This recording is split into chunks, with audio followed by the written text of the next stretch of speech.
Hasil survei Litbang Kompas periode Juni 2022 semakin meruncingkan siapa saja yang dikehendaki sebagai calon pemimpin negeri ini. 3 nama yang menempati posisi teratas, yakni Ketua Umum Partai Gerindra Prabowo Subianto, Gubernur Jawa Tengah Ganjar Pranowo, dan Gubernur DKI Jakarta Anies Baswedan. Nama Prabowo Subianto bertengger di urutan teratas, mendulang elektabilitas 25,3%. Sementara nama Ganjar Pranowo menempati posisi kedua dengan capaian elektabilitas sebesar 22%. Di posisi ketiga ada Anies Baswedan yang mendapatkan elektabilitas sebesar 12,6%. Munculnya 3 sosok itu juga tak lepas dari suara generasi milenial yang mulai melek pada kontestasi politik 2024 mendatang. Meski pemilu masih 2 tahun lagi, namun komposisi Gen Z dan Gen Y mulai mendominasi angka survei calon pemilihan presiden.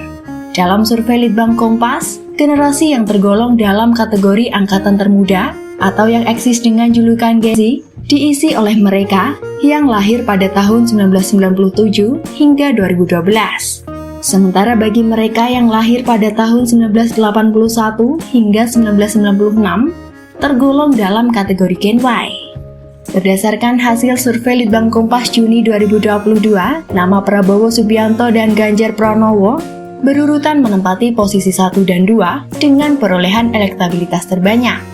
Sebanyak 28,9% Gen Z memilih Prabowo dan 23,1% memilih Ganjar Pranowo sebagai jagoan mereka di Pilpres mendatang. Dalam survei di kategori generasi ini, Prabowo ungguli Ganjar dengan selisih 5,8%. Sementara suara Gen Y terbagi dalam 2 golongan, yakni Gen Y muda dan Gen Y tua. Di golongan Gen Y muda, nama Ganjar Pranowo memperoleh 23,1%, salib nama Prabowo yang hanya memperoleh 18,9%. Sementara di kalangan Gen Y tua, Gubernur Jateng itu peroleh 21,2%, kalah tipis dari Ketum Gerindra Prabowo Subianto yang memperoleh 23,8% suara. Jika menengok ke belakang, pada hasil survei Litbang Kompas yang dilakukan pada bulan Januari lalu, maka terlihat perubahan yang signifikan, di mana hasil survei Januari 2022, nama Prabowo mengungguli Ganjar di semua golongan generasi.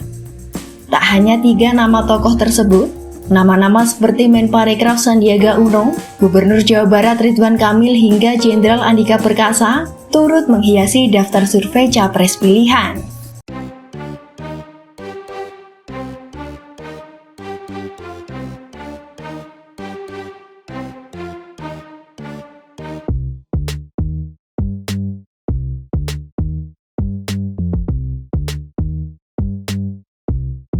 Sisi personal yang dicitrakan capres, seperti ketegasan dan kewibawaan, hingga pribadi yang sederhana dan merakyat menjadi alasan hampir separuh lebih responden.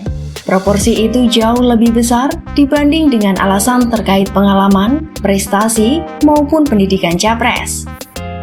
Survei Litbang Kompas dilakukan secara periodik melalui wawancara tatap muka pada 26 Mei hingga 4 Juni 2022. Survei melibatkan 1.200 responden yang dipilih secara acak. Metode yang digunakan yakni pencuplikan sistematis bertingkat di 34 provinsi.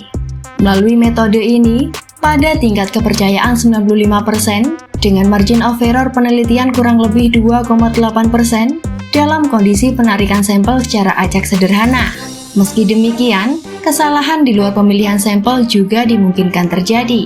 Dari hasil survei di atas, nama-nama yang sudah bertengger tetap tak bisa lepas dari persyaratan yang ada. Capres dan cawapres harus diusung oleh partai politik. Hal ini sebagaimana tertuang dalam pasal 222 Undang-Undang Nomor 7 Tahun 2017 tentang Pemilu.